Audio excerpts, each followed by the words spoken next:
How's up, everyone? It's your boy, Cat Ear Girl. Hi! This time, I have a book. That means I am really smart. Today, I will analyze this wonderful feast of the Halloween banner. Now, why is it a feast, you ask? That is because most of them are dragons, in a world where there's a bunch of anti-dragon weaponry, including a bucket that'll feast upon them. For this reason, I am glad, because dragons probably deserve such a terrifying weakness for how strong they are. And today, they will show us the true extent of their strength. So first, Halloween Grima. Woo woo! This wolf costume monstrosity is the most current example of the disgusting power creep that currently plagues this game. Well, joke's on them, because I don't find this idea very stimulating. I really don't find the idea of investing on a plus 10 unit appetizing. I mean, like, I've been keeping my spending to a minimum, because, what is the point if, they're gonna suck in a few months, and we're not even sure if a refine will actually help them out or not. Well, since I have a number of existing plus 10 units, including my old God Grima, the legendary unit, I'm going to have to just kind of bite the bullet here and hope that she gets a resplendent stat boost and a refinery for her breath, kind of like how Berserk Armads ends up being in regular Hector's hands. Though I also kind of believe that, I honestly think that there is a Hector bias in the dev, like Ephraim. And, well, dragon skin. Yeah, that's gonna happen. That's why if I summon, I'm probably just gonna grab a couple skills, some Xanes, and that would be about it. But I digress. So this upgraded expiration allows our pal, God Grima, to practically do the same thing as CYL Claude, but it heals a bit less, comes in only 30% instead of 50%, and has distant counter instead. I mean, look, 30% to max HP is still a huge amount, okay? Sure, yeah, I mean, you don't also come with that 5 to all stats and whatnot, that just literally comes for free, but what does it actually matter? For one thing, right, melee units have more stats in general, and two, we have that ridiculous A skill Dragonscale now, that more than makes up for it. So, by simply changing the name from Dragon Skin to Dragonscale, we now not only prevent effective damage against flying damage, but we also have the vaunted attack res -6, which basically amounts to 6 attack and 6 dev res. And on top of all this, we have a +1 charge per false attack. So, yeah, move aside, CYL Claude. You kind of just came a little bit ago, and this crap already power creeped the hell out of you. Sure, yeah, I mean, you can have some extra speed and 20% extra heal, but the extra charges and the built-in anti-air more than makes up for it. Well, in most cases anyway. Luckily for us, she's a puny green dragon, and if Alm decides to walk up to her with his big hot rod and beat her twice over the head, she's not likely going to make it. Claude, at the very least, doesn't have to put up with that. So Claude will probably end up as food anyway, because I haven't invested on Claude, and I kind of expected something stupid like this to eventually happen. So basically, he's just attack and speed reigns in my locker. And if I were to decide to build that kind of Grima, well, that's where the attack and speed reign is going to end up. But still, between the stats and the effects, she's looking to be rather sturdy otherwise. A very solid unit indeed. As for inheritables, we have the new Dragon's Ire. Now, that's a pretty cute technique. It's a B slot that's basically quick repose, but disable likes of even no follow-up, so it seems. If I were to describe this in Yu-Gi-Oh terms, it's like 7 Tools of the Bandit, or Solemn Judgment, in that it can counter things that counters. Okay, maybe that's a bit strong. Maybe Magic Jammer might make a bit more sense, because it doesn't count the whole thing. I mean, okay, alright. This thing doesn't prevent enemy double either, so it brings me back to no follow-up once again. So, Yeah, I mean, no follow-up only negates the whole, you know, negating you from doubling, but doesn't negate the whole entire thing. And I think that without a guard to stop enemy skill build-up, if an enemy were to, you know, hit you twice, being able to counter-attack twice yourself doesn't really amount to much since they get to attack first, and you getting your ass kicked on the second hit with a fully charged skill is a highly probable thing. But, well, I mean, she's flying and all that, so she kind of can't get no follow-up anyway, so that's really all she can do, unless, I guess she can slap on guard herself. Yeah, I think that's how much a guard seal would change things, if that's a thing. And that is why we don't have a guard seal even to this day, because it's gonna change the entire meta. But anyway, next up, woo! My favorite unit on this banner, Xane himself. Now, he's a guy I've been looking forward to seeing for years. Now, for those of you who don't know, Xane can literally turn into other units and take on all their attributes like Ditto, effectively doubling whatever strongest unit you have, and that is hot! I just kind of wish that he would take on the sprites of the character he copies, but then again, he does have another fun thing in this game in his favor. See, he gets to cherry pick among all the units in the different units within 2 spaces. He gets to cherry pick the highest stats between them. So, yeah, I mean, I guess if that happens, it could be kind of hard for him to turn into a specific unit. He'd probably end up looking like a horrible creature such as this. Well, alright, maybe not the best example, but since he would have other characters mixed in as well, but you get the point. He'd look utterly ridiculous, kind of like this Roy and Lilina thing from back when. But I wish they'd do that. That would be absolutely hilarious. Anyway, so I look at Jokers Wild, and I think to myself, alright, well, I just need like 2 or 3 guys with the highest visible stats in the game. So I'll slap on a couple Fury 4, Life and Death, Fortress Dev Res on the friendly unit while giving him close counter or close foil, and we're a ridiculously powerful tank unit, right? Perhaps. But Xane lacks the ability to copy special abilities. So if you're looking at stats and nothing more, it's kind of sus. I suppose you could do something ridiculous like go and have like 5 Dumas, or yes, in this case it would be 4, unfortunately, and get an Ado guard or something with a lot of attack, and they'll give her life and death, and slap on all those attack buffs, and plus attack seal. You're looking at something around the range of a 90 to 100 attack, and if you can copy that, ooh boy, you have a 100 attack monster that can crush people to death.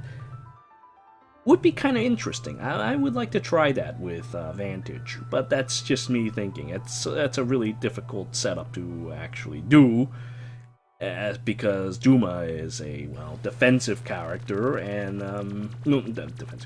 Aether Rate defense character, so you kind of can't carry. Well, I suppose you could do the same thing with Altina, though. Now I think about it, maybe Altina could do that.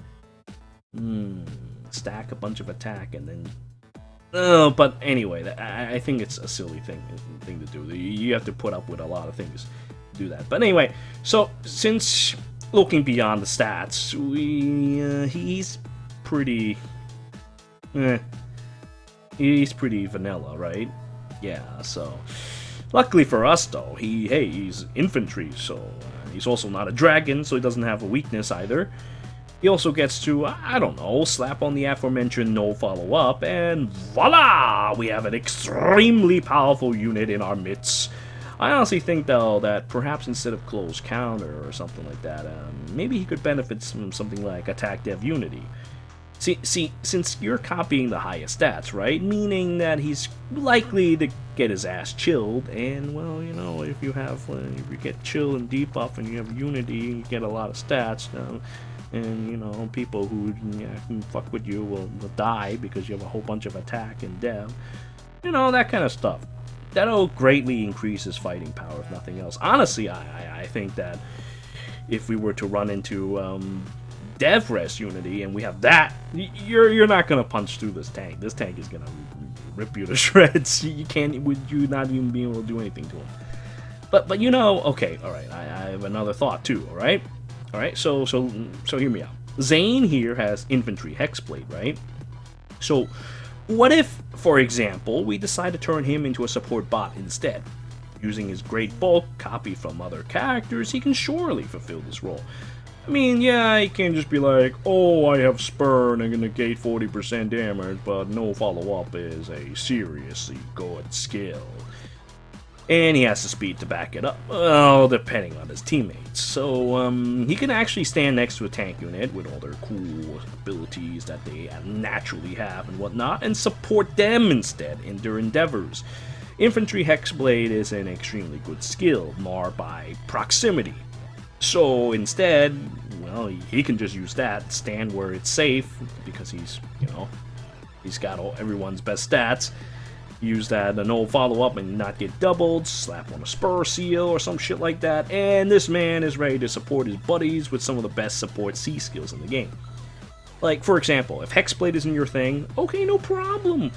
I would prefer Infantry Breath anyway. Crapping out more skills is worth more than attacking a weakness that might or might not always be there.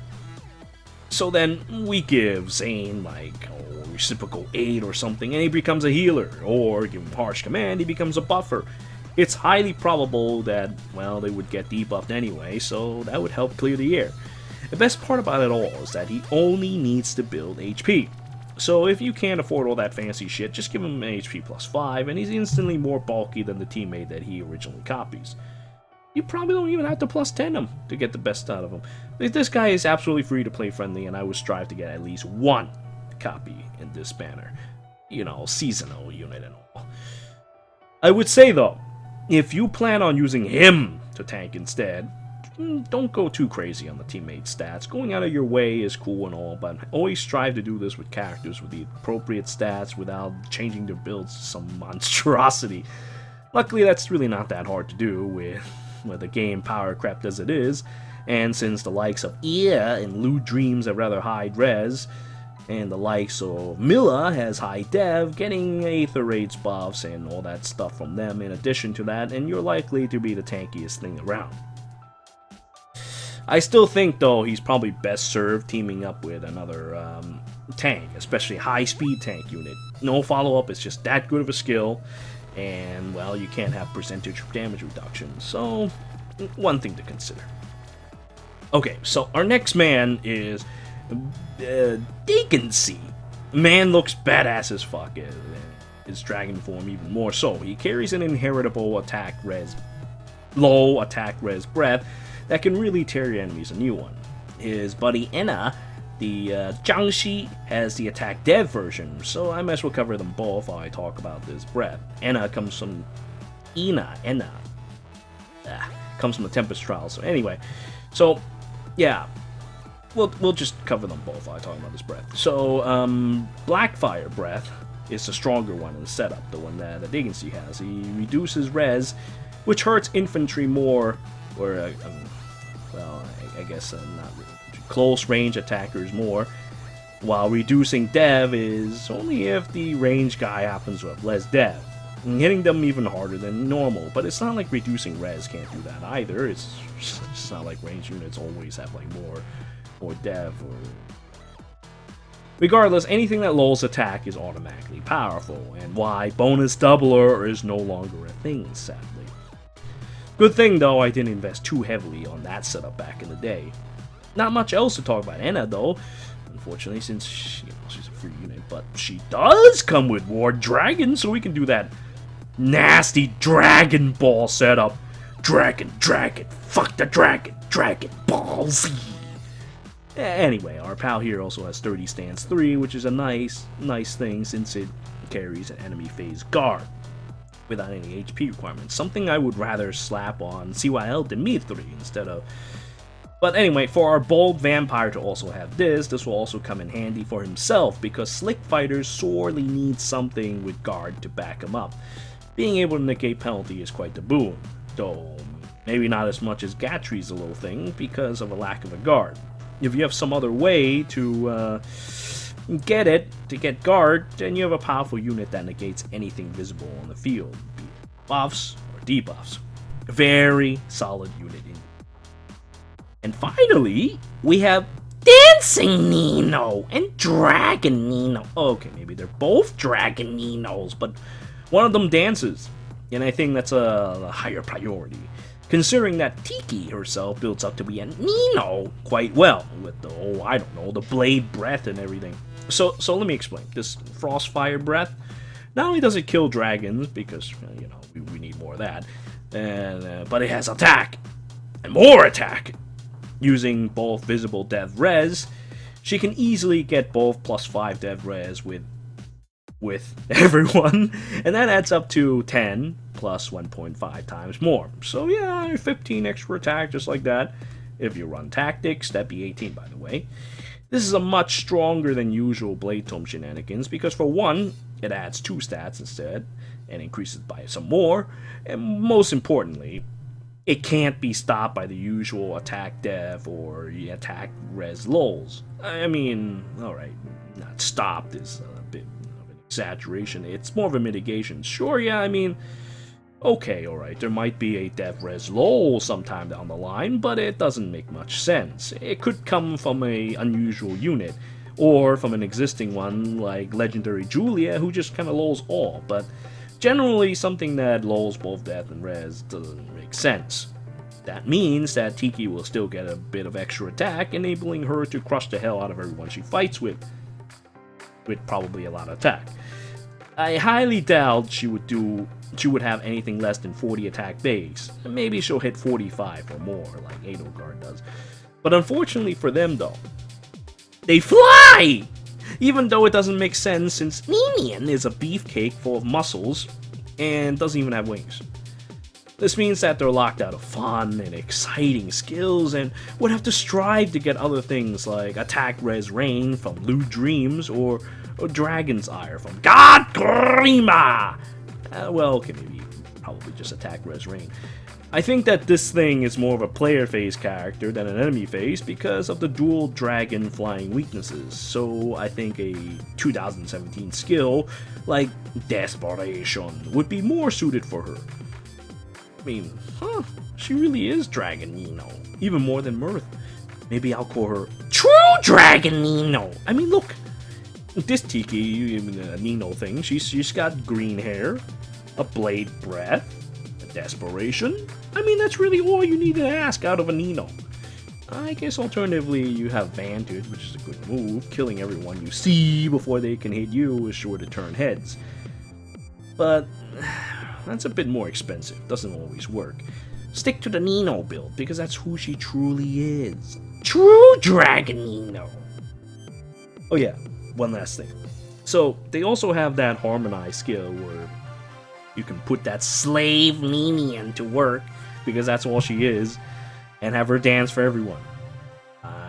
Well, including dancers, excluding herself, because you can't help it yourself.